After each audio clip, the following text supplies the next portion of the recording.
Hey guys, welcome to my channel. In this video, we will be talking about the course of median nerve in the hand and the carpal tunnel syndrome. Hope you like the video. आज का हमारा topic है median nerve.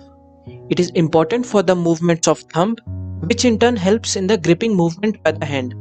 Now median nerve का course क्या है? So median nerve lies deep to the flexor retinaculum in the carpal tunnel and then enters the palm. In the palm, it will supply various fingers.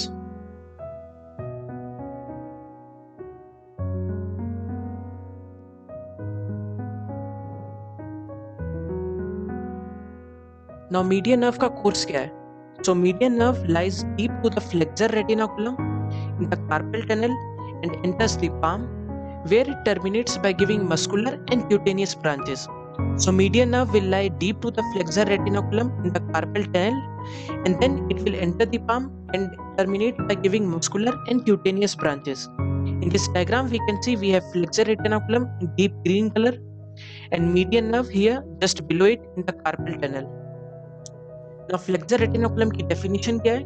So it is a fibrous connective tissue band that forms the anterior roof of carpal tunnel, and carpal tunnel is just a narrow passageway for ligaments and bones at the base of the hand. यहाँ bones में हमारे carpal bones आ जाएंगे.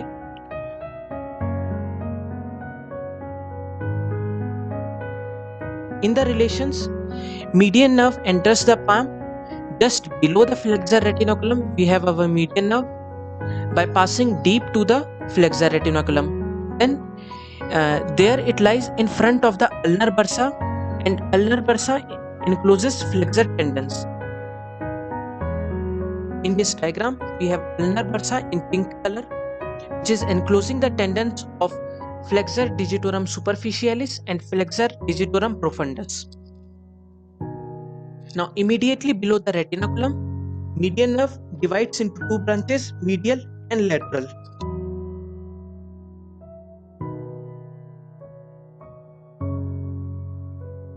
Now we will study each branch in detail. The lateral branch gives supply to thenar muscles and three digital branches. In the thenar muscles, we have three separate muscles: opponens pollicis, abductor pollicis brevis, and flexor pollicis brevis.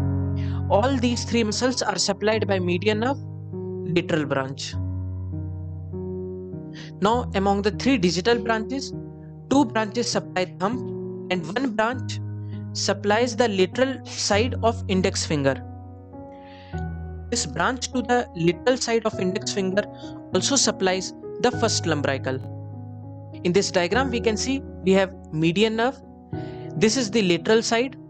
So as we follow the lateral branch, we see it gives three branches to the thenar muscles: abductor pollicis brevis, opponens pollicis, and flexor pollicis brevis.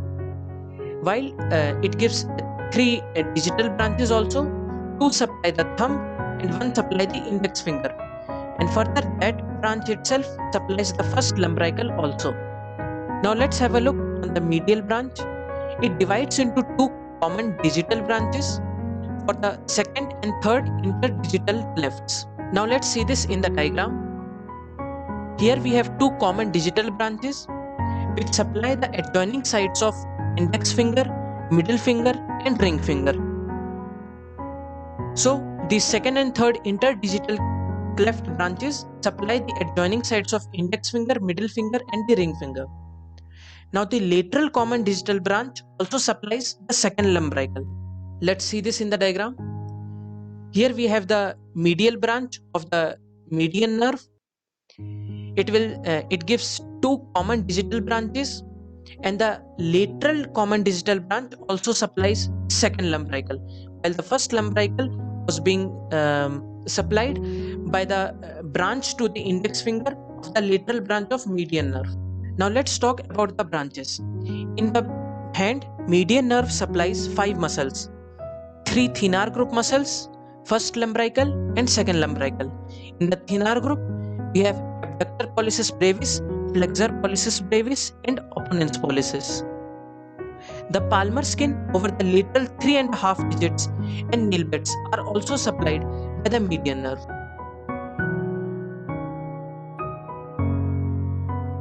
Now let's move to clinical anatomy. Median nerve is also called laborer's nerve because it controls the coarse movement of our hand and supplies most of the long muscles in the front of the forearm. It is also called the eye of the hand since it's sensory to most of the hand. Now the next clinical is carpal tunnel syndrome, which is very important for our university exams. This syndrome consists of motor, sensory, trophic and vasomotor symptoms in the hand caused by compression of median nerve in the hand. Who will compress it? We had seen that it passes just below the flexor retinaculum, so it can be compressed by the flexor retinaculum. Since it is not covered by any fibrous sheath also, so it is more vulnerable than the other contents of the carpal tunnel. Now the examination reveals that wasting of thenar eminence occurs, which results in ape-like hand. The skin over the thenar eminence is not affected because the branch of median nerve that is supplying it arises in the forearm. So that branch is not affected here. Hypoesthesia to light touch on the palmar aspect of lateral 3.5 digits occurs. As we had seen that median nerve supplies the skin over the lateral 3.5 digits. So in the carpal tunnel syndrome, hypoesthesia occur in this part of the skin. Now there are some tests like Froment's test and the paper holding test. In the Froment's test, the patient is unable to hold the book with thumb and other fingers since the median nerve supplying the thenar eminence is affected. In the paper holding test, again the patient is not able to hold the paper with thumb and other fingers. Both of these tests are positive because of the paralysis of thenar muscles.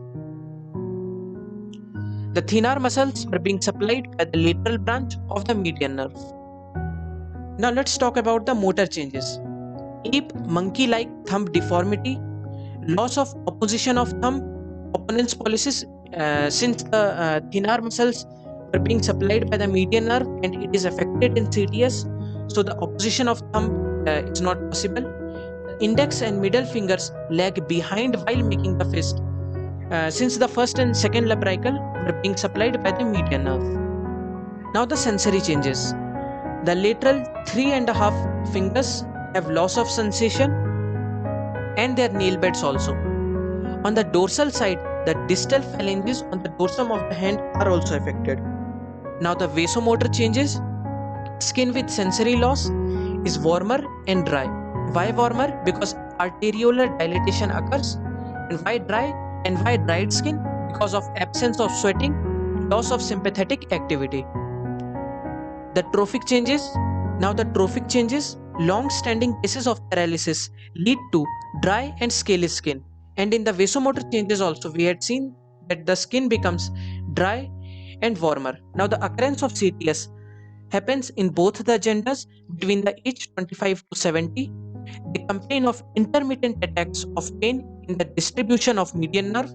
These intermittent attacks can happen on the one side or on the both the sides and may be referred to the forearm or arm. These occur more frequently in the night.